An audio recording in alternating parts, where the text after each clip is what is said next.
Ben, on vient soutenir les... J'allais dire le seul vrai syndicat agricole avec...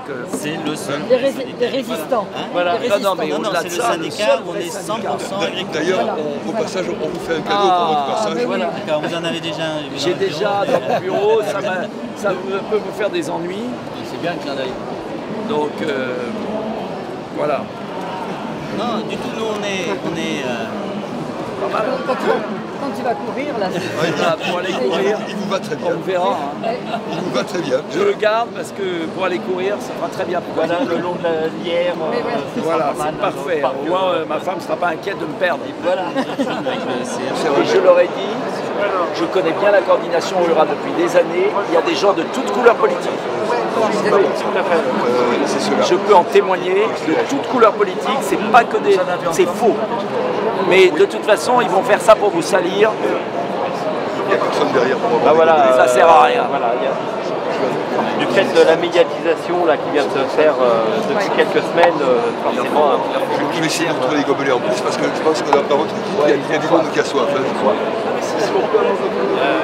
Alors, Je crois que c'est surtout important de rappeler que nous, la coordination rurale, on veut un système qui soit rémunérateur et on veut arrêter ce système de primes. Et tout à fait, on sait, ça fait 70 ans, hein, c'est pas juste maintenant, mais là c'est la totale. Là c'est vraiment l'organisation mafieuse à tous les niveaux.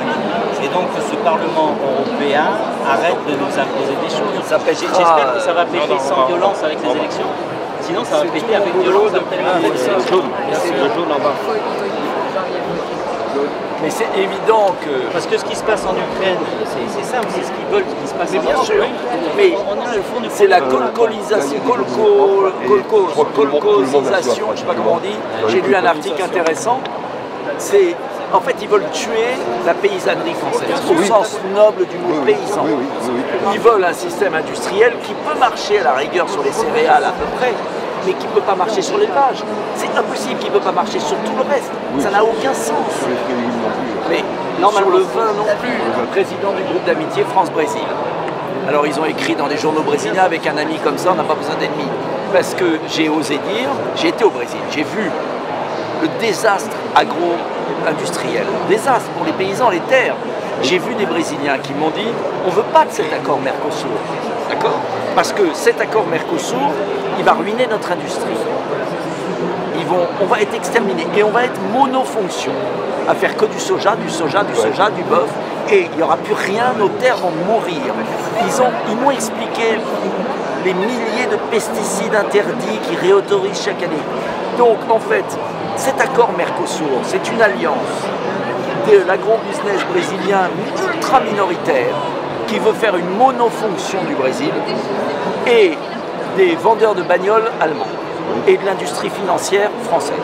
C'est banque et assurance, industrie automobile allemande, agro-business brésilien qui vont et BlackRock Oui, bien sûr. et tout qui vont faire un accord monofonction complètement délirant sur le plan environnemental. Bon, et c'est ça l'accord Mercosur. Mais quand on le dit, on passe pour un... Mais c'est ça, ils en ont rien à foutre de l'agriculture. Ils veulent le plus gros plan social, c'est le plus grand plan social des 10 prochaines années. Ils veulent passer de 400 000 à 200 000 agriculteurs. Ils en ont rien à foutre qu'on devienne dépendant du lait. Ils se disent de toute façon le lait, on le fera en Ukraine ou en Pologne. Non, le lait, on le fera avec des cellules mammaires. C'est encore pire. Ça c'est le document que vous avez fait. Pour les élections européennes, puisqu'on parle de l'Europe, donc vous le remettez... Alors, je relis. Quelle PAC? Est-ce qu'elle est sauvable? Faisons semblant de le croire. Les propositions défendent la préférence communautaire, on est d'accord? On le réclame, réguler les prix. C'est pas les européennes, ça. Je pense que sur le lait, je ne sais pas ce que vous en pensez, sur le lait, la seule solution, tout Egalim, qui est de la foutaise, qui ne marchera jamais parce que c'est pas possible ce truc. Vous ne pouvez pas mettre un flic derrière chaque contrat, vous ne pouvez pas mettre un flic derrière chaque grande surface. Impossible. Ça c'est pour enfiler les gens. Ça s'appelle l'URSS. Oui. Mais c'est pas possible. Donc pour moi, la seule solution sur le lait, je dois avoir votre avis, c'est on fout un prix garanti à 50 centimes, enfin entre 48 et 52 selon les années, qui honnêtement va réduire la marge de Lactalis et de Sodial de... Vous parlez d'un prix plancher ou un prix garanti? Qu'est-ce que vous pensez du prix plancher? Ben, le prix plancher, oui, mais moi je pense qu'il faut un prix unique garanti. Et avec les quotas. Je sais que les agriculteurs n'aiment pas, mais si vous avez un prix garanti, vous êtes obligé d'avoir un quota. Ou alors vous faites un prix plancher, mais vous allez revenir dans des usines à gaz. Moi je veux bien un prix plancher. Non, J'y crois pas au prix plancher. Non, prix plancher, Prix garanti. Mais pourquoi on ne fait pas un prix garanti?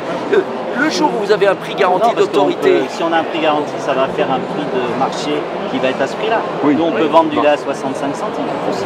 Oui, mais moi, je fais décompter. Voilà, oui, mais il faut que le consommateur... Non, mais le prix garanti. Là, j'ai vu un gamin, 19 ans, qui s'implante dans le Morbihan. On lui rachète à 42 centimes. Il a 1 million d'investissement. Il ne peut pas. Non, il peut pas. Il va avoir 2 millions de dettes dans pas longtemps. Bon, donc ça veut dire que si vous n'avez pas un prix garanti aujourd'hui, ça dépend de Satran, ça dépend de plein de choses, je ne vais pas dire, mais si vous n'avez pas un prix garanti, mais je suis désolé, on a vécu 30 ans de politique agricole commune, il y avait des prix garantis. Et c'était pas l'Union soviétique, comme dit comme un con Fesneau, excusez-moi. Hier, il a dit ah ben un prix garanti, c'est l'Union soviétique. Non, pendant 30 ans, Pisani, on a fonctionné avec des prix garantis, c'était pas parfait, mais pour le lait, je vois pas comment on évite la disparition des éleveurs s'il n'y a pas un prix garanti qui assure une visibilité sur 10 ans pour les jeunes. Je vois pas comment on fait. Mais il nous faut des protections nationales si on fait ça, parce que si on a un prix garanti en France et que les autres pays peuvent vendre à la France... Non mais un prix garanti producteur français. Oui, mais si comme le marché est libre, si non, on a un prix garanti minimum et que le lait... Attendez, excusez-moi, mais attendez, soit il y a un accord avec quelques pays, comme on avait fait à 6, ce qu'avait imposé De Gaulle, de ce prix garanti avec une organisation de marché européenne, et moi je ne suis pas anti-européen, s'il y a un prix garanti européen à quelques pays bancaux, s'ils ne veulent pas, eh ben on fait avec une barrière douanière française, mais il n'y aura pas d'autre issue. Sinon, il n'y aura plus d'éleveurs dans notre pays. Il faut une barrière douanière française. Oui, mais moi je suis convaincu qu'il peut y avoir un accord avec les Allemands, les Pays-Bas, avec peu de pays. Oui. Ils ont les mêmes problématiques. Ils vont crever pareil. Est-ce que la communauté aura envie de redessiner une mini-Europe à l'intérieur de l'Europe? L'Union européenne, elle ne voudra jamais rien faire. Son modèle, il est autre. Il est mondialiste. Son modèle, c'est d'importer la viande. Soit la France a le culot de dire stop, j'obéis plus, je verse plus les 9 000, l'argent. L'argent, oui, il est 25. Non mais attendez, on donne 25, vous recevez 9. Bon, qu'on arrête de vous prendre pour des cons. Ils osent encore vous mentir, il l'a encore fait samedi. Vous allez perdre les 9 milliards. On donne 25, non, on va gagner. Vous recevez 9. Et la France reçoit 15. Le jour au lendemain, on arrête de verser. On en gagne 10 au bas mot. On en gagne 10, je peux vous en donner le double. Je peux vous donner 18. Mais c'est facile ça. Notre problème sur pratiquement tous les produits végétaux, c'est 20 centimes le kilo. Mais oui. C'est 20 centimes, c'est que dalle. C'est-à-dire que le consommateur, il ne le voit même pas passer. Il le voit même pas passer. Lactalis réduira son profit de 10%. Oui. 20%. Ça ne changera pas la face du monde. Même pas, ça va lui changer 3%. C'est que dalle. Alors, et ce qui va se passer, c'est si ça ne se fait pas en douceur, si ça ne se fait pas avec des règles, vous savez ce qui va se passer, c'est que les agriculteurs ils vont monter, ils vont défoncer Lactalis. Parce que c'est notre seule solution. C'est ça, hein. Le message c'est clair. Et les coopératives, c'est pareil. Je vais vous dire, c'est horrible parce qu'il y a une télé, mais je vais vous dire, vous ne serez respecté que quand Lactalis sera... parce qu'ils ne pourront pas mettre des CRS devant chaque dépôt Lactalis. Et c'est ce qui lui prend au nez. Mais bien sûr. Voilà, c'est ce qu'il faut dire. Mais qu'est-ce que vous pensez de mon idée? Je reviens d'un prix garanti du lait pour dire stop. Sinon, il n'y aura plus d'éleveurs. Mais il faut des règles autres parce qu'on ne soit pas mis en concurrence, nous, avec un prix garanti. Bien sûr. Et des concurrents qui n'auront pas de prix garanti, qui pourront passer en dessous de nous sur les prix du marché. Quoi. Voilà. Il faut une sécurité absolue. Mais ça veut dire oser dire stop à la vache sacrée de l'Union européenne. Ça ne veut pas dire sortir, parce qu'ils veulent toujours nous caricaturer. C'est le Frexit, c'est le Frexit. Le problème, c'est pas ça. Le problème, c'est de dire la France, comme De Gaulle en 66, 1965 a dit stop, je joue plus, je verse plus, on a la chance de verser l'argent. L'Italie ne peut rien faire parce que l'Italie reçoit. Pas ici, non, il aussi. Bon, enfin bref.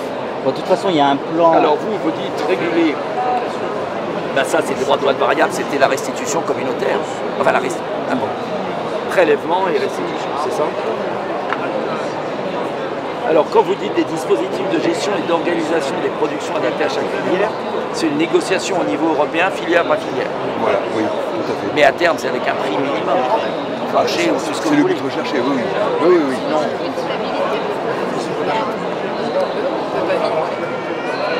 Ça, c'est très élégamment dit, mais en fait, la conclusion, c'est que c'est l'épreuve de force. Cesser les distorsions. Bah ça, moi, pour cesser, alors pour le coup, le intra-européenne, nous, on a la proposition de supprimer toutes les charges sociales sur les salariés agricoles, les exploitants agricoles, et de faire une taxe sur la grande distribution. C'est ce qu'avaient proposé les centristes il y a 20 ans, j'étais à l'Assemblée, début, je suis arrivé. Et ils avaient fait le calcul avec une petite taxe sur la grande distribution que avalait la grande distribution et les consommateurs. Non mais même au-delà de ça, vous supprimiez et là vous remettiez ça rejoint ce qu'on appelait avec les Allemands et les Hollandais. Notre TVA sociale. Je ne sais pas si vous Oui, rappelez, on en parlait. Oui, mais ça c'est c'est que très la TVA impopulaire. sociale, elle est mal comprise. Elle Donc, est très on en impopulaire, parle on va pas. le dire. On en Parce parle que les pas. gens ne comprennent pas. Voilà. Mais c'est vrai que c'est des charges sociales Mais payées. autant on ne peut pas le faire pour toute l'économie française, parce que là, ça voudrait dire rajouter 4 points de TVA, ce qui est impossible. Autant les charges sociales, les salariés agricoles, il faudrait le recalculer, mais c'est marginal pour l'État. Ça passe comme une lettre à la poste sur l'ensemble de la consommation. Vous mettez une taxe sur les grandes surfaces, ne serait-ce que pour tout ce qu'ils ont bétonné pendant des années, ils la paieront. Et là, vous donnez de la compétitivité à votre secteur intracommunautaire sans protectionnisme. Le maraîcher, il est là. On a vu les producteurs de pommes, Juliette, là, la pomme bio, vachement intéressant, tout ça. Il me dit aujourd'hui, le coût de la main-d'œuvre, c'est 60% de la pomme. Oui, surtout la pomme. Oui. Ce que vous venez de dire, non, syndicalement, on ne peut pas l'entendre. Quoi? Les réductions c'est toujours les charges sociales des salariés qui font que le coût de la production coûte cher en France. À un moment donné, moi j'ai 57 ans, je travaille depuis 18 ans dans le milieu agricole. Entendre dire que mon travail coûte cher à mes collègues agriculteurs, attendez, ce n'est pas que ça. Dire qu'il faut faire des réductions de charges. Quand on réduit les charges sociales, qui c'est qui paye les cotisations sociales? Ma MSA. Si j'ai des accidents de travail, qui va payer? Attendez, je finis. Qui va payer ça? Je finis. Au jour d'aujourd'hui, tout ce qui est fait socialement, on réduit les charges, Nous, les cotisations salariales ne font qu'augmenter en attendant. Pour nos collègues employeurs, je suis salarié, j'ai des employeurs, elles ne font que diminuer. Au jour d'aujourd'hui, quand il y a des problèmes, on regarde ce qui se passe sur la santé. Qu'est-ce qui se passe?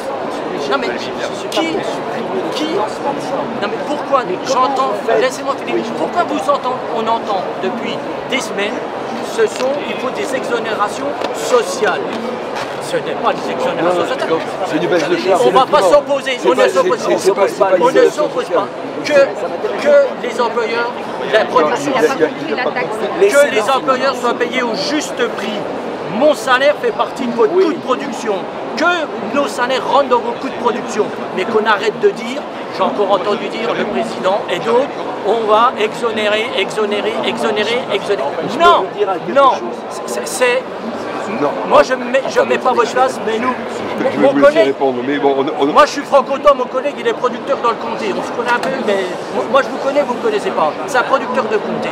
Eux ils ont une filière où ils valorisent le lait, 2 fois, voire 2 fois et demi plus cher que d'autres productions. Le salarié qui produit du comté ou qui ne produit pas du comté, les charges sociales sont les mêmes. Votre salarié, qu'il soit chez vous ou chez un autre, vous payez les mêmes charges sociales. Arrêtons de dire que les charges sociales sont quelque chose de négatif dans le monde agricole. C'est non. Je suis totalement d'accord avec vous.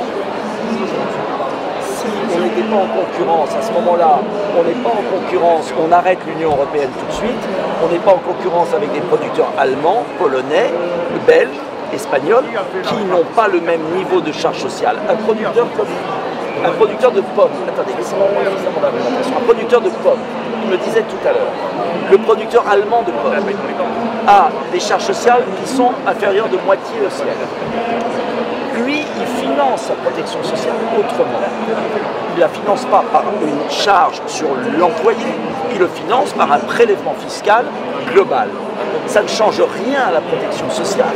Simplement, on ne peut pas dire à des producteurs de pommes, de légumes, d'artichauts, de tous les domaines qui ont été laminés par l'Allemagne, parce que ce n'est pas là pour le coup les grands, c'est l'Allemagne qui nous a laminés. Pourquoi? Parce que l'Allemagne a supprimé les charges sociales sur l'emploi et les a transférées sur une forme de CSG. Bon, moi je veux bien tout, mais autant je suis pour un protectionnisme des Européens et national sur des produits qui viennent de loin, etc. Autant on ne peut pas mettre une muraille autour de la France. Dieu sait si je suis protectionniste, mais il y aura toujours des importations de pommes, de trucs, de trucs. Donc il faut que pour des produits, tout ce qui est fruits et légumes, tout ce qui est fruits et légumes, on fasse baisser, on n'ait pas les charges les plus élevées qui font que nos maraîchers, nos producteurs ferment les uns après les autres parce que c'est mécanique. Et ça n'interdit en rien par une taxe sur la grande distribution. Il y avait une proposition là centriste, c'est pas moi, des centres qui avaient évalué de la suppression des charges totales, charges salariales, sur tous les salariés agricoles. C'était, je ne sais plus, 1 milliard, 2 milliards, je ne peux pas vous dire le chiffre exact, mais c'était marginal. On faisait une taxe sur la grande distribution générale. C'était infétisimal. Et on vous redonnait de l'air à tous nos producteurs indépendants de fruits et légumes, et là, ils étaient à conditions égales. Ajouter une protection communautaire européenne pour les produits qui n'ont pas les produits sanitaires, les salades bourrées de pesticides, cancérigènes. J'ai été au marché de Château-Renard, des salades bourrées de pesticides qui arrivent du monde entier. C'est cancérigène, c'est mis chez les gens. Ça, faut bloquer. Et puis après, on est en concurrence libre au sein de pays qui ont les mêmes valeurs de niveau social. Alors c'est pas l'Ukraine, c'est pas la Pologne, mais déjà Allemagne, les pays proches. Si on enlevait ces charges sociales et qu'on payait autrement notre sécurité sociale, ça n'enlève rien à la sécurité sociale, mais ça évite à tout notre secteur économique de crever. Et ça, c'est pas idiot. Alors après, vous avez raison, c'est qu'ils ont supprimé des charges sociales sans les remplacer. Et après, ils nous disent la sécurité sociale est en déficit. Non, mais voilà, là c'est une erreur. On est d'accord avec vous. Là, on est d'accord. Mais si on remplace au centime près, avec compensation, bien sûr. Compensation. Et là, vous aidez votre producteur indépendant. Et en même temps, vous avez votre sécurité sociale. Et la grosse différence, c'est que les produits d'importation qui rentrent en France sont soumis à cette taxe. Et donc, c'est les produits étrangers qui vont participer à payer les charges sociales. Et attendez, il y a mieux, il est producteur dans le Var. Le travail détaché, ça c'est notre fer de lance. Écoutez, moi, producteur maraîcher, on m'envoie des messages, des textos, des mails pour me proposer des travailleurs venant d'Équateur, venant du monde entier, à des coûts de 35 heures, mais que vous allez pouvoir les faire travailler 55 heures, c'est ce qu'ils vous disent. Et dans des conditions de Et ils me disent, si vous avez un logement, une caravane, vous le mettez dans le coin et ça ira très bien. Voilà ce qu'on vous propose. Et on vous pousse. Et derrière ça, après on vous dit, mais il faut prendre des Français. Moi je suis d'accord. Le problème c'est que derrière on vous pousse, et vous êtes comprimés entre les deux. C'est ça qu'il faut dire. Des années que je me bats là-dessus. Des années. Vous savez, on creuse le trou. Mais quel est l'argument que j'avais? Je disais aux journalistes, un jour j'ai eu Fogiel, il ne m'a plus jamais réinvité. J'ai dit, monsieur Fogiel, si on met à votre place un travailleur roumain qui ne paye pas les charges sociales, vous ne seriez pas content? Alors là, il a fait la gueule, mais j'ai jamais été réinvité. Voilà.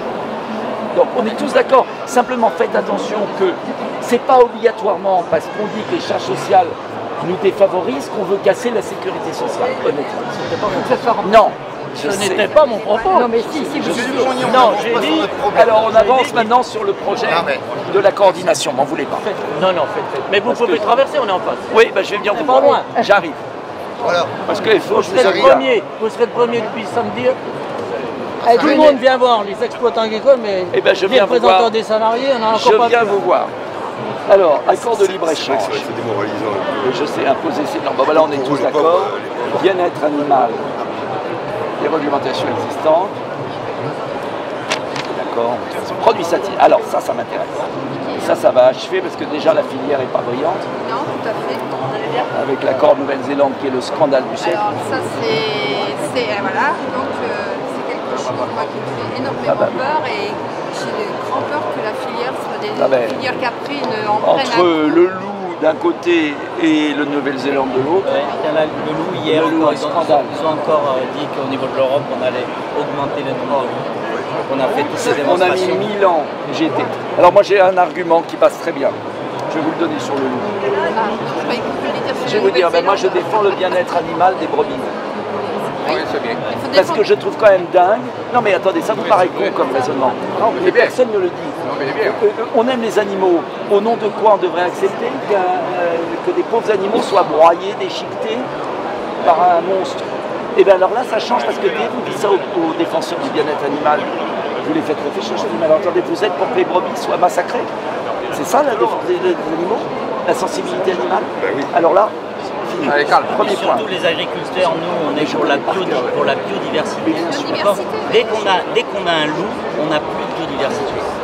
Parce que c'est dans le sol qu'il y a des bactéries anaérobies qui sont avec les ruminants et quand on les apprend, on a plus. J'ai été je connais par cœur. Ça là-dessus, j'ai pas de souci. Alors en revanche, produits phytosanitaires. Moi là, je suis un peu inquiet parce que j'ai le sentiment, et là je cherche, j'ai le sentiment qu'il y a une espèce de facilité à dire on met tout ce qu'on veut comme avant. Non. Pas vous, le gouvernement.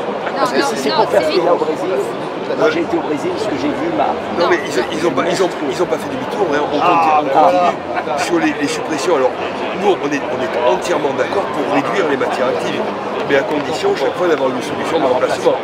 Dès qu'on est sur une impasse technique, qu'est-ce qu'on fait? On arrête la culture. La cerise de Céré, vous avez dû en recevoir des cerises de Céré en tant qu'homme politique bienveillant avec l'agriculture, vous avez certainement reçu des cerises de Céré. Dans 4 ou 5 ans, vous ne recevrez plus une cerise de Céré. C'est la fin. Le diméthoate a été supprimé, nous ne pourrons plus lutter contre la mouche et contre le Drosophila Suzuki. La cerise va venir d'Espagne à 100%. Eux ont encore accès à ces produits.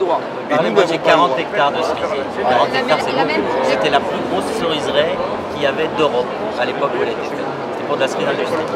Aujourd'hui, ça fait 20 ans maintenant que je la mène tout en bio. Donc tout est en bio, avec des moutons qui passent dessous. Moi je fais de l'éco-agriculture, donc j'ai des systèmes qui sont vraiment normalement résilients. Et ben, maintenant j'ai de la mouche Suzuki, j'ai 5 vers par cerise. Je peux même pas les ramasser. Je les ramasse pas, ça sert à rien. Et tout ça par l'interdiction du... Il n'y a pas de diméthoate, et tout, comme tous les gens qui sont autour, ils en ont plus non plus. Faut pas rêver, on est à l'échelle mondiale. Ah oui, bah attendez, on a un parent ou des grands-parents qui l'ont été. Même après, je vais regarder. Voilà. Si tu peux prendre la photo. À la date. On est combien? On est 26 février. Le Salon des paysans doit cette année signer le signal de la fin du pillage organisé de notre agriculture par l'Union européenne et les oligarques industriels. La France doit enfin se réveiller pour garantir aux Français une alimentation saine et aux paysans un revenu digne. Courage, nous vaincrons. Bon, espérons. Allez, prenez la photo. Ça, on s'en souviendra, parce que nous, on va pas nous mettre. Justement, on s'en souvient. Ça va les changer. Tous ces vendus. Allez, bon courage. On écoute et...